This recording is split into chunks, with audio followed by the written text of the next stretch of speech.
Hello friends, आज हम एक क्वेश्चन आपके लिए लेके आए हैं जो कि कोसेंट स्पेस से है। कोसेंट स्पेस से एक बेहतरीन सवाल है और कोसेंट स्पेस से अंतर्गत यहाँ पे ये पूछा गया है कि V ओवर F हमारे पास क्या है, एक वेक्टर स्पेस है विथ डायमेंशन 4, जिसकी डायमेंशन कितनी है मित्रों, 4 है। और एक W हमारे पास सब स्पेस दिया है and W be a subspace of a given vector space V over F such that W बराबर दिया गया है A plus B 0 0। Then find dimension of V by W। Dimension of V by W आपके पास निकालने के लिए दिया गया है। Dimension of V by W, और ये जो V बाई W होता है मित्रों, अगर किसी को नहीं पता है तो हम आपको बता दें, ये कोशेंट स्पेस कहलाता है। कोशेंट स्पेस होता है just like as a vector space.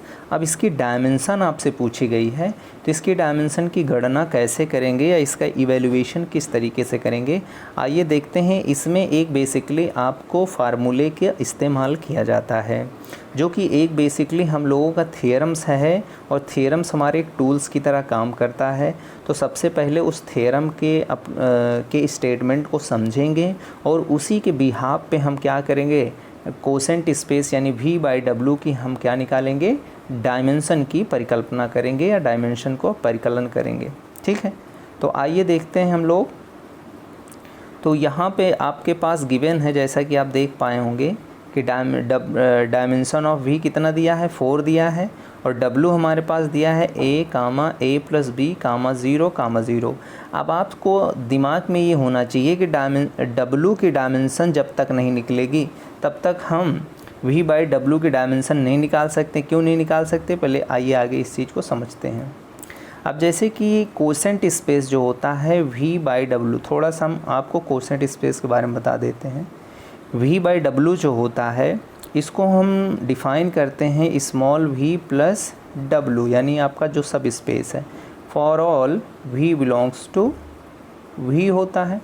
यानी इसका क्या मतलब है कि आपका जो V बाई W है उसके अंदर कोसेट्स होते हैं, यानी यहाँ पे इसको जो V प्लस W लिखा गया है इसको हम लोग बेसिकली बोलते हैं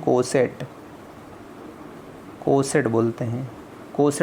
तो यानी कोसेंट स्पेस के अंदर जो वेक्टर या एलिमेंट होते हैं वो किस फॉर्म में होते हैं, स्मॉल v प्लस जो आपके पास ये सब स्पेस वाला W होता है उसको ऐड कर देते हैं। For all v belongs to capital V, यानी गिवन वेक्टर स्पेस V में होता है। तो ये जो स्मॉल v है ये आपका लेफ़्ट से जब W में ऐड होता है तो इसको हम लोग लेफ़्ट कोसेट बोलते हैं। जब यही v जो है W में राइट से ऐड होता है तो इसको हम राइट कोसेट बोलेंगे। तो यहाँ पे कोई एक लेकर के काम कर सकते हैं, दोनों का बिहेवियर सेम होता है।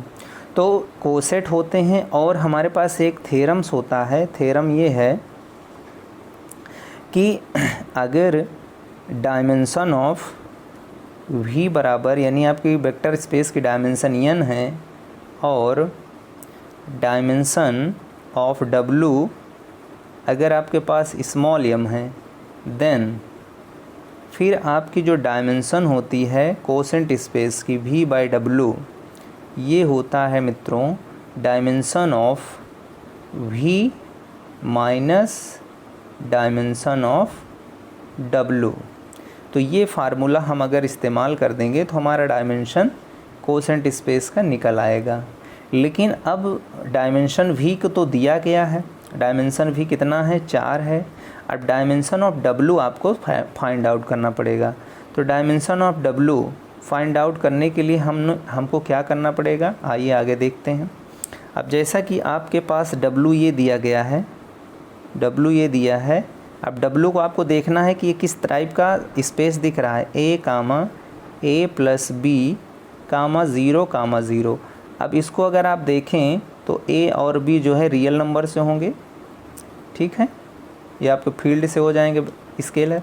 अब अगर ध्यान से देखें तो W के अंदर 4 टपल आ रहे हैं, यानी 4 टपल वाले जो है वेक्टर्स आ रहे हैं। तो इसका मतलब जो W होगा वो बेसिकली ये जो सबसेट होगा ये R की पावर 4 ओवर R से होगा। ये थोड़ा दिमाग में चीज़ें चलनी चाहिए। तो डब्ल्यू आर की पावर 4 ओवर आर यानी वेक्टर स्पेस ही आपका होगा, बिकॉज डायमेंशन ऑफ वी दिया है 4, तो यानी आर 4 ओवर आर की डायमेंशन 4 हो जाएगी। तो यहाँ से W की बेसिस पहले निकालना है, क्योंकि डायमेंशन जब तक W की नहीं पता होगी हम dimension of V minus dimension of W नहीं कर सकते हैं। तो इस तरीके से सबसे पहले हम A की वैल्यू W की डायमेंशन निकालते हैं, तो उसके बेसिस में जो वेक्टर होंगे, पहले A का मान हम लोग क्या करेंगे G1 रखेंगे, फिर हम B का मान 0 रख लेंगे, जो स्केलर होते हैं जो स्टैंडर्ड बेसिस निकाला जाता है। तो पहला वेक्टर हमारे पास आ जाएगा 1 कामा A प्लस 1 प्लस 0 यानी 1 कामा 0 कामा 0। दूसरा जो वेक्टर आ जाएगा, अब B की वैल्यू हम लोग 1 रखेंगे और A का मान 0 रखेंगे, तो इस केस में हमारे पास जो वेक्टर आ जाएगा 0 कामा 1 कामा 0 0। यही आपके पास 2 वेक्टर हो जाएंगे। ठीक है, तो इस तरीके से ये हमारे पास 2 वेक्टर हो जाते हैं। कौन कौन? 1 कामा 1 0 0 0 0